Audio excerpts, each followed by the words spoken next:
తగిన అబ్బాయికి తగిన అమ్మాయి లభించాలి. అమ్మాయికి వివాహం ఆలస్యం అవుతుందంటే ఏం చేయాలి? సప్తమ భావానికి సంబంధించిన దోషాలు ఏమైనా ఉన్నాయా పరిశీలన చేయాలి. జాతక చక్రంలో ఉండే దోషాలకు అనుకూలంగా పరిహారాలు కొన్ని పాటించి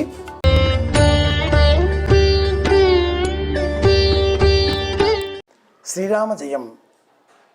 జీవితం ప్రధానంగా 4 విభాగాలలో మనం వింగడించుకుంటే మొదటి విభాగం విద్యార్థి దశకు చెందింది. రెండవ విభాగం వైవాహిక ధర్మానికి సంబంధించింది. మూడవ విభాగం వైవాహిక ధర్మాచరణ కారణంగా కలిగిన సంతాన వృద్ధికి వారి జీవన వికాసానికి వినియోగించేది.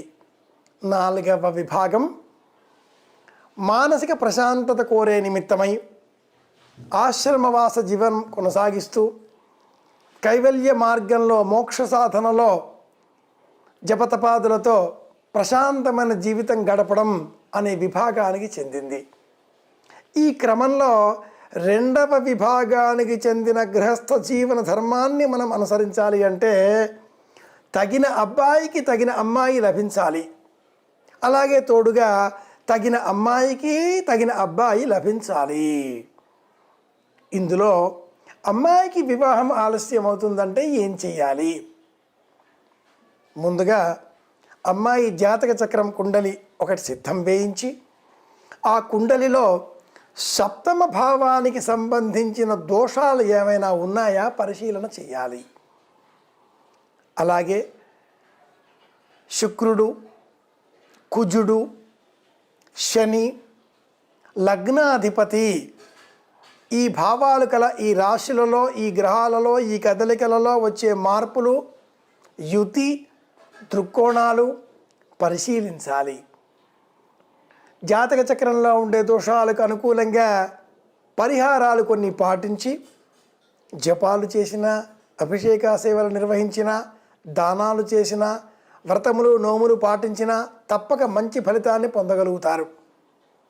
పూర్వకాలంలో ఈ కుండలి జపాలు, దానాలు, దోషాలు అనేవి కాకుండా సర్వే సర్వులకు అందరికీ కూడా ఉపయోగం అయ్యే విధంగా రుక్మిణీ కళ్యాణం అనే మహాభాగవతంలోని ప్రశస్తమైనటువంటి మధుర ఘట్టాన్ని అమ్మాయిల చేత పారాయణ చేయించేటటువంటి వారు.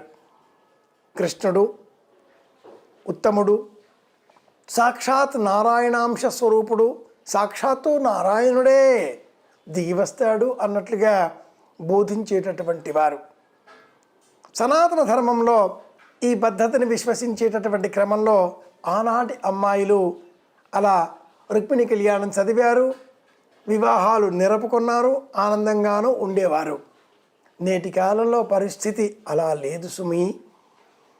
ఈనాటి కాలంలో టెక్కుల విద్యలు పెరిగిపోయి బీటెక్కు ఎంటెక్కు, ఎంటెక్కు ఎంఎంటెక్కు అన్నట్లుగా టెక్కుల విద్యలలో, విద్యల కొలతలలో, వధూవరుల ఇతర జీవన ప్రమాణాలలో, రూపురేఖ లావణ్య విలాసాదులలో సమతౌల్యం పాటించే విధంగా ఆలోచనలు చేస్తూ సమాజ ఆమోదం పొందిన పిదప ఇల్లాలిగా స్వీకరించే పురుషులు కానీ, సమాజ ఆమోదం పొందిన తర్వాత భర్తగా స్వీకరించే యువతులు కానీ ఈనాటి కాలంలో అధిక సంఖ్యలో మనకు కనిపిస్తున్నారు. ఇది కించిత్తు విచారణీయం, బాధాకరమైన అంశం అయినా కూడా కన్యా వరయతే రూపం మాతా విత్తం పితాశ్రుతం బాంధవానుకులమిచ్చంతి మృష్టాన్నమితరే జనా అనే శాస్త్రవాక్యాన్ని ప్రమాణంగా తీసుకొని అమ్మాయి రూపం చూస్తుంది. ఎలా ఉన్నా ఏమైనా అమ్మాయికి వివాహం ఆలస్యం అవుతుంది అంటే చేయవలసిన మొట్టమొదటి ప్రక్రియ శివాభిషేకం. ఈశ్వరునికి ప్రీతికరంగా పంచదార చూర్ణం, చక్కెర పొడితో శివాభిషేకం నిర్వహిస్తే ఆ అమ్మాయికి జాతక చక్రంలో ఉండే సమస్త దోషాలు తొలగిపోతాయి, వివాహ యోగం శీఘ్రమే సిద్ధిస్తుంది.